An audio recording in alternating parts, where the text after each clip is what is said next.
Video देख के ही काम चला लेता है अपना। हाँ जी, तो नंबर 11 ईमेल मार्केटिंग होना चाहिए। यस,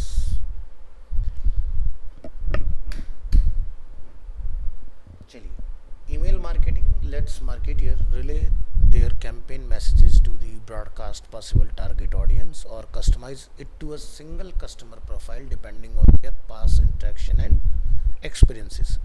अब जैसे एग्जांपल के तौर पर ये एक ऊबर का न्यूज़लेटर देख रहे हो, ठीक है।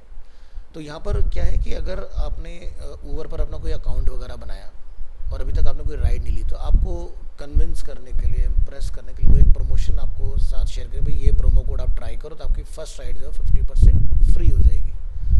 तो यानी कि कन्वर्जन निकलेगा इससे, क्योंकि भाई सीधी सी बात है, अगर मैं कहीं जा रहा हूँ और 200 रुपये लग रहे हैं तो वो 100 रुपये मुझे पे करने पड़ेंगे, ठीक है। इसी तरह से जैसे आपने फ्लिपकार्ट से कोई प्रोडक्ट अपने लिए पसंद किया, लेकिन पसंद करने के बाद में आपने बाय नहीं किया, तो आपके नाम से पर्सनल एक मैसेज आपके इनबॉक्स में दिखाई देगा, something is pending in your cart, please check out this, ठीक है। और उसकी फ़ोटो वगैरह होगी जो भी आप प्रोडक्ट देख रहे थे। तो इस तरह के हम लोग पर्सनलाइज भी भेज सकते हैं। एक तो होता है जनरल, हमने मेल कर दिया सबको एक जैसा, एक होता है हर एक यूज़र के एक्सपीरियंस बिहेवियर के according custom email. Execution of email marketing कि हमें किन किन चीज़ों का ध्यान रखना चाहिए। तो सबसे पहली चीज़, जो बेस्ट प्रैक्टिस है उनके बारे में सीखो। Innovate strategic planning, avoid black listing, set up a third party bulk emailer application and commitment to keep audiences interested. तो देखो, सबसे पहली चीज़ हमें कुछ एथिक्स जानने की ज़रूरत है। ईमेल मार्केटिंग में क्या क्या चीज़ें होती हैं, अपनी प्लानिंग बनाओ कि भाई हम जो बना रहे हैं वो कोई इन्फॉर्मेटिव मेल भेज रहे हैं ईमेल मार्केटिंग के थ्रू, या फिर हम लोग कोई बाय या सेल का हम लोग कुछ भेज रहे हैं। जैसे एग्जांपल के तौर पर मार्केट में कुछ जैसे Cars24, वो गाड़ियाँ बेचता भी है और गाड़ियाँ खरीदता भी है, तो बाइंग सेलिंग दोनों चीज़ें हो रही हैं वहाँ पर, ठीक है। अवॉइड ब्लैक लिस्टिंग का मतलब क्या है कि भाई मान लो कि आपने किसी यूज़र को बिना किसी परमिशन के डायरेक्ट मेल शूट कर दिया, और बार बार हो रहे हैं मेल शूट, आज गया, कल गया, परसों गया, इस तरह से। तो क्या होगा, भाई मैं इंटरेस्टेड हो नहीं था, मुझे क्यों अननेसेसरी भेज रहे हो। या तो भाई मेरा इंटरेक्शन आपके साथ तब चल रहा हो कि भाई मैंने आपसे कोई प्रोडक्ट या सर्विस ली और उसी चीज़ को आप आगे कैरी फॉरवर्ड कर रहे हो। जैसे होता है ना कि व्हाट्सएप पर आप देखोगे तो जब कोई अननोन मैसेज आता है तो उस पर नीचे ब्लॉक करने के लिए भी आता है, मार्क एज स्पैम, है ना। तो क्या होता है कि अगर ऐसे 10-12 लोगों ने किया तो वो नंबर ब्लैकलिस्ट हो जाता है व्हाट्सएप पर, आप उस नंबर से व्हाट्सएप ऑपरेट नहीं कर पाओगे। In the same way email marketing के अंदर हमें ये ध्यान रखना है कि ये नहीं कि मैंने कहीं से बल्क में डेटा बाय किया और सभी ईमेल के आईडी के ऊपर मैंने मैसेज शूट कर दिया, तो आपको ब्लैकलिस्ट किया जा सकता है। दूसरा, अगर आप 100 ईमेल जीमेल की आईडी से भेज रहे हो, चाहे वो पेड हो या फ्री हो, ठीक है, तो भी आप ब्लैकलिस्ट हो जाओगे, वो भी अलाउड नहीं होता। तो हाँ, आप जीमेल एक फ्री डोमेन है जहाँ से आप जैसे चाहे हर एक सेकंड पर मेल भेजो चलेगा, बट ये नहीं कि आपने एक साथ लिया 100 लोग डेटा डाला और धड़ाक से आपने भेज दिया, तो जीमेल भी आपको ब्लैकलिस्ट कर देगा कि भाई आप मेरी सर्विसेज का मिसयूज़ कर रहे हो, कमर्शियल एक्टिविटी कर रहे हो, ठीक है। तो इसीलिए हमें थर्ड पार्टी ईमेलर्स जो होते हैं उनको कॉन्फ़िगर करके रखना होता है। तो जैसे मेलचिम्प काफ़ी फेमस प्लेटफॉर्म है, HubSpot है, काफ़ी फेमस है, तो ऐसे बहुत सारे हैं जहाँ से हम लोग कर सकते हैं, भी आपको नीचे लिस्ट मिल जाएगा।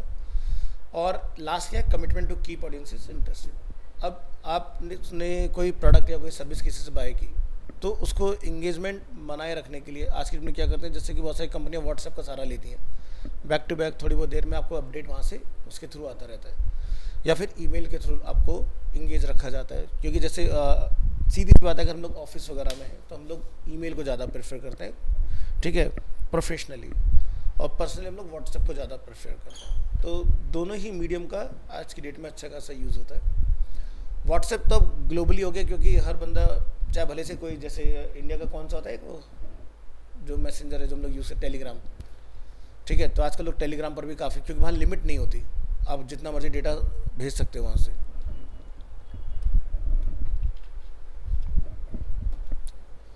तो जो भी चीज़ आपने यूज़र को बताना है उसके बारे में आप उसको अप टू डेट रखिए, मीनिंगफुल मैसेज वगैरह भेज के, बहुत ज़्यादा नहीं भेजने, एक दिन में 1-2, ठीक है। Periodical newsletter are sent by a company to their subscriber to provide information about new products, services, knowledge or offers. Companies or individuals can ask website visitor to subscribe to the newsletter through a small pop-up. तो जैसे हम यहाँ पर आते हैं तो पहले के टाइम में क्या होता था, इसके ऊपर एक पॉपअप आ जाया करता था, ठीक है। आज की डेट में पॉपअप को तो हम अवॉइड करते हैं, बट हम कहीं ना कहीं इस तरह से रखते हैं, है ना। तो इसमें क्या होगा कि मान लो भाई मैं आपकी वेबसाइट में बहुत इंटरेस्टेड हूँ, मैंने अपना नेम और ईमेल बताया और मैंने यहाँ से क्या किया, सब्सक्राइब कर दिया। तो क्या होगा, ये जैसे आप सब्सक्राइब करोगे, जो भी थर्ड पार्टी हमने सर्विसेज में इंटीग्रेट किया होगा वहाँ पर आप सब्सक्राइबर बन जाओगे। जब भी मैं कुछ पोस्ट करूँगा तो आपको ईमेलर के थ्रू इन्फॉर्मेशन मिल जाएगा कि भाई कुछ नया something news posted on that particular website, और फिर आप उस कंटेंट को देख पाओगे। तो ये होता है। तो तरीका क्या है कि यूज़र के इंटरेस्ट के हिसाब से लेना है, ये नहीं कि हमने बल्क में डेटा ली। जैसे एग्जांपल के तौर पर कि भाई ये आपका अरीना के स्टूडेंट से मैंने सबका ईमेल लिया और भेज दिया। अब अरीना के स्टूडेंट को मैं भेज सकता हूँ क्योंकि अरीना के स्टूडेंट ने अपनी मर्जी से मुझे ईमेल आईडी दी है, क्योंकि फॉर्मेलिटी है जब हम लोग यहाँ फॉर्म फिल करते हैं ना। बट क्या हो कि आप यहाँ पर स्टूडेंट ही ना हो और मुझे ये डेटा अरीना ने बेच दिया, तब तो वो गलत बन जाता है फिर उस केस में। तो कंपनियों को आप नोटिस करना, हमेशा वही कंपनी आपको अप्रोच करती है जहाँ से आपने कभी ना कभी कोई आपका पास्ट इंटरेक्शन रहा हो।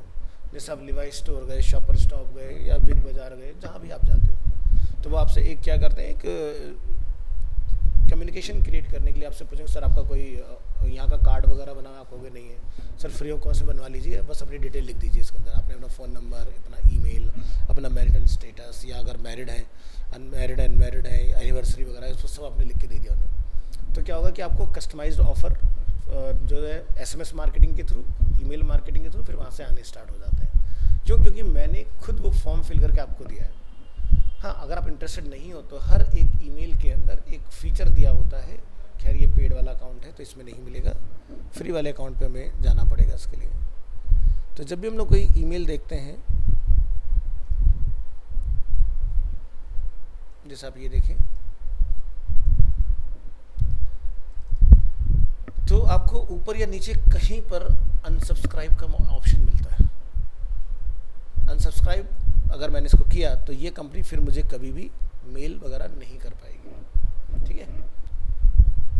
ये होता है।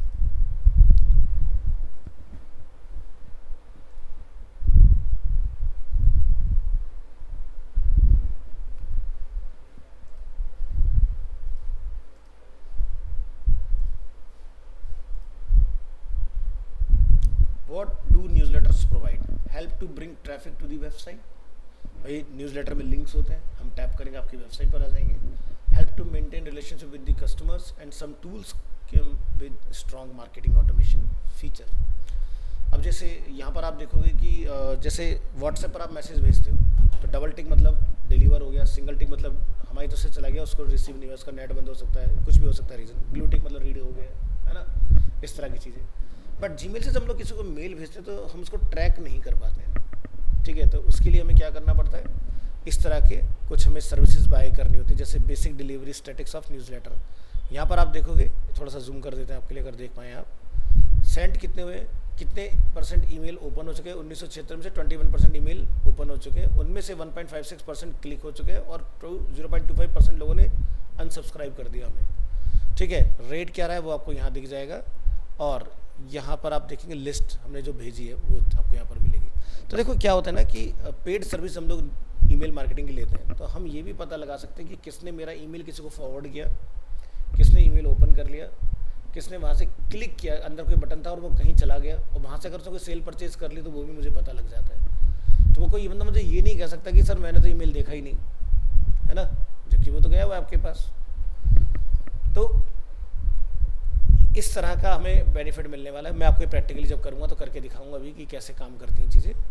Against each newsletter send it shows the following as shown in figure, the number of email sent, ठीक है, जो हमने यहाँ देखा, the percentage of subscriber who open the email, the percentage of subscriber who click the email, the percentage of subscriber who unsubscribe the email. Effectiveness of email campaign is measured by delivery rate, open rate and CTR, click through rate metrics। तो delivery rate भाई मैंने 100 भेजे, 100 के 100 deliver का 100%। Open rate जैसे यहाँ पर लिखा था 25% लोगों ने ओपन किया। क्लिक थ्रू रेट 1 पॉइंट कुछ वहाँ पर आ रहा था ऊपर वाले एग्जाम्पल में 1.56, ठीक है। तो हमें सब पता लग जाता है कि भाई इतने मेल गए, इतने लोगों ने खोला, इतने लोगों ने उस पर क्लिक किया। तो आपको एक फोरकास्ट एंड टू एंड मिल गई। ये नहीं कि आपने सोचा कि भाई ऐसी तीर चलाया अंधेरे में जीमेल के थ्रू 100 लोगों को भेज दिया, अब आप सोचो भाई कल तो भाई मेरे पास लीड ही लीड होंगी, तो ऐसा नहीं होता। क्योंकि हमें यहाँ पर रियल टाइम ये पता होगा कि भाई कितने लोग से मेरा कम्युनिकेशन होने वाला है, ठीक है। तो 100 में से यहाँ पर अगर हम लोग एवरेज निकालें तो जैसे 1.5% लोग, है ना, इस तरह से, तो 15 लोग ही आपके उसमें क्लिक कर पाए। The content strategy for email marketing: define the goal, schedule email, check design and format of email content, and send a test mail to check for errors. कभी भी मेल बना के डायरेक्ट मत भेजो, क्योंकि जब आप डिज़ाइन कर रहे होते हो तो क्या होता है बहुत सारे टाइपो एरर हो सकते हैं उसके अंदर। मे भी हो सकता है आपने कोई बटन बनाया लेकिन उसमें कोई क्लिक लगाना भूल गए आप, तो पहले खुद को भेजो, उसको चेक करो, और जब आपको लगता है सब कुछ एकदम बढ़िया है फिर आप आगे का काम कर सकते हो। Uses of email in images in email campaign. So checkpoints when using visuals. All images should be optimized. इसका क्या मतलब है? ये नहीं कि मैंने कोई 10 MB की इमेज उठाई और लगा दी ईमेल के अंदर, तो ईमेल खुलेगा ही नहीं, वो स्पैम में चला जाएगा। Heavy images can harm email performance. Ensure that images are visible in mobile as well. Responsive होनी चाहिए. Overuse of email can send the email in the spam folder. Not all the service provider will display email images. ठीक है। तो बहुत सारे ऐसे भी third party email services आती हैं जहाँ पर आप जब कोई इमेज किसी को भेजते हो तो मेल में नहीं खुलती, वो डाउनलोड होती है। जैसे जीमेल में तो उसी के अंदर खुल जाती है, हर किसी मेलिंग में ऐसा फैसिलिटी नहीं होता है, तो इसका हमें खास ध्यान रखना है। Features of email marketing tool: provide subscriber data, provides data if the email was printed, अगर कोई प्रिंट निकालेगा वो भी पता चल जाएगा। Shows report of the campaign that received the most click, allows creating segments, provides several email template, allow sending out follow-up email campaign to user who clicked particular link, integrate Google Analytics, include spam assistant, allows create curation and provide social media link। तो ये सारे features हमें marketing tool के अंदर मिल जाते हैं। But अगर हम अभी के लिए ट्राई करेंगे तो हम अगर किसी सर्विस में जाएंगे तो फ्री में जितने मिल सकते हैं हम वो देख पाएंगे। ये सब पेड के अंदर आते हैं। जब आप बाय करते हैं तो कंपनी आपको बाय करके देती है। जैसे कौन कौन से टूल है? Campaigner, Mailchimp, active campaign, iContact, AWeber, यहाँ से campaign monitor and constant contact. सबसे फेमस जो है वो है मेल चिम्प, ठीक है। तो इसी पे हम लोग काम करेंगे आगे जाके। Dos and don'ts of email marketing. Dos क्या है? Write a captivating subject line जो थोड़ा सा कैची हो, send out timely email, create a strong call to action phrase, जो बटन है जैसे कि buy now, book now, shop now, download now, इस तरह की जो चीज़ें होती हैं। Ensure the mail content is relevant, provide multiple channels of contact, personalize the email, ensure relevant mail content to each target group, and make use of email templates to give a professional look to the email. Don't क्या है वो आप देखिए ध्यान से। Do not send out sales pitch. कभी भी email के थ्रू कुछ बेचने का मत वो भेजो प्रपोजल किसी को, तो ही नहीं कन्विंस होगा। आप उसकी नीड के हिसाब से भेजो, ठीक है। कि भाई लेट्स से मैंने एक फ़ोन फ्लिपकार्ट पर देखा, तो आप उसको बोलो कि भाई आपने फ़ोन देखा हुआ है, वो आपके कार्ट में पड़ा हुआ है, या फिर बेटर ऑफर करके बना के भेज दो, उसकी मर्जी, वो खरीदे ना खरीदे, ठीक है। हमेशा यूज़र एंड पर चॉइस रहनी चाहिए, क्योंकि अगर हम किसी को किसी चीज़ के लिए बोलते हैं ना तो एंटिसिपेट करता है उस चीज़ को, वो दूर भागती है चीज़ें, ठीक है। तो जिस चीज़ को जितना आप नॉर्मल रखोगे सेल्स अपना, जैसे एग्जाम्पल ऐसा समझो कि भाई आपने कहीं पर अप्रोच किया किसी चीज़ के लिए, मे बी कोई आपने किसी डीलर को विजिट किया फॉर एग्जांपल, और आपको वहाँ से कोई कार वगैरह लेनी है, ठीक है। तो वो क्या करेंगे भाई, सीधी सी बात है, अगर एक बंदा खुद डीलरशिप पर चल कर आया तो उसका इंटरेस्ट है कार के अंदर, तो आपको सारी कारें दिखाएंगे। कार दिखाने के बाद आपको वो देखकर ये जज कर लेते हैं कि आपको कौन सी कार में इंटरेस्ट है, ठीक है। अब सीधी सी बात है, शोरूम बहुत ज़्यादा आपको कांटेक्ट नहीं करेगा, सर क्या डिसीजन लिया आपने, आप बोलोगे भाई मैं अभी प्लान कर रहा हूँ या ये है वो है, ठीक है। वो आपको अपना टाइम देंगे, क्योंकि उन्हें पता भी एक बेसिक सी कार भी लेने जाओगे तो 7 से 8 लाख रुपए की आती है, तो हर किसी के लिए आसान नहीं होता। मे भी हो सकता है कोई वन गो में ले रहा हो, कोई हो सकता है कोई उसके लिए फाइनेंस का कुछ ऑप्शन देख रहा हो सकता है डीलरशिप से उसको फाइनेंस का काफ़ी एक्सपेंसिव पड़ रहा है, तो वो अपने बैंक वगैरह में बात कर रहे हैं जहाँ पर उसको और बेटर रेट ऑफ इंटरेस्ट मिल सकता है, तो एक विंडो दी जाती है। अब ये नहीं कि सर मैं टाटा से बात करूँ, आज सुबह आप गाड़ी देख के गए थे, क्या प्लान किया आपने, ठीक है, फिर आप 2 दिन बाद फिर आप दोबारा कॉल कर रहे हो, फिर आप 2 दिन बाद दोबारा कॉल कर रहे हो, या फिर दिन में 3-4 बार कॉल कर रहे हो, ऐसे मत करो। हाँ तो बिल्कुल ऐसा हो सकता है, मुझे नहीं पता क्योंकि मैं सेल्स में नहीं, क्योंकि तुमने सर्विस ली तो तुम्हें पता होगा चीज़ के बारे में कि इस तरह की चीज़ें। तो इन सब चीज़ों का थोड़ा ध्यान रखना चाहिए। देखो सीधी सी बात है, जिसकी नीड है वो खुद आएगा। भाई डे 1 पे तो खुद ही आए थे ना, आपको पकड़ के तो लाया नहीं था, वो चीज़ होती है। तो सामने वाले बंदे को अगर आप मौका दोगे ना तो वो अच्छे से डिसीजन ले पाएगा।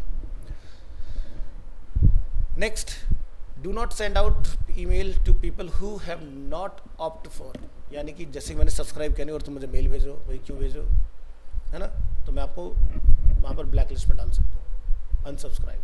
Do not use capital letter in emails, do not excessively use exclamation mark, do not send out emails too frequently, बहुत जल्दी नहीं, do not hide unsubscribe link, and do not create false subject line, कि जो दे नहीं रहे हो वो आप कमिट कर रहे हो वहाँ पर, ठीक है। तो इस तरह की चीज़ों का ध्यान रखना होता है।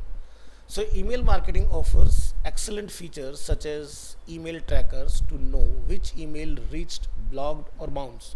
बाउंस मतलब डिलीवर नहीं हुआ, ब्लॉक मतलब अनसब्सक्राइब हो गया, रीच मतलब डिलीवर हो गया, who open the email and who didn't, and who access any links within an email and who didn't. An email marketing campaign needs very innovative strategic planning. Periodical newsletters are sent by a company to their subscriber to provide information about new products, services, knowledge or offers. Tools such as MailChimp are robust and come with strong marketing automation feature. तो देखो हमने इतनी सारी list देखी थी, लेकिन उसमें क्या हाईलाइट हुआ, MailChimp, और यही हम सीखेंगे भी। All popular newsletter tools provide the basic newsletter statistics after the newsletter is sent to the subscribers. Effectiveness of an email campaign is measured by delivery rate, open rate, and click-through rate metrics. The very first step to use the email marketing strategy is to define the marketing goal.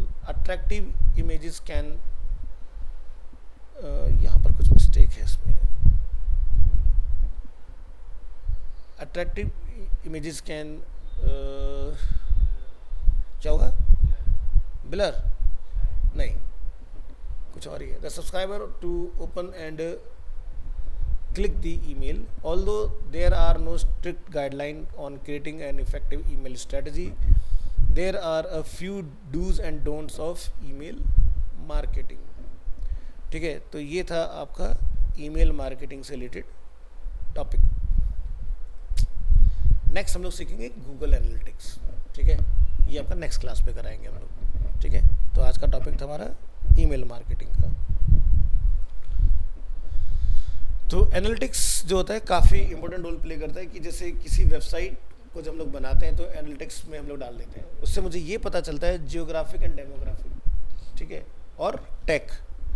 तो हमें geographic में ये पता चलता है भाई किस location से हमें देखा जा रहा है, ठीक है, डेमोग्राफिक किस एज ग्रुप का बंदा हमें देख रहा है, टैग के अंदर में ये पता चलेगा कौन सा ब्राउज़र है, मोबाइल पर ज़्यादा चल रहा है या वेब डेस्कटॉप पर ज़्यादा यूज़ किया जा रहा है। तो इस तरह के आपको वहाँ से डेटा स्टैटिक्स पता चलते हैं। तो आप अपनी वेबसाइट को ये देखिए, अगर मेरे को ट्रैफिक मोबाइल से ज़्यादा आ रहा है तो मोबाइल के लिए हाईली ऑप्टिमाइज़ कीजिए, अगर आपका डेस्कटॉप से ज़्यादा ट्रैफिक है तो डेस्कटॉप के लिए हाईली ऑप्टिमाइज़ कीजिए। इस तरह से होती हैं चीज़ें। तो नेक्स्ट क्लास पे अपन ये वाला पार्ट डिस्कस करेंगे।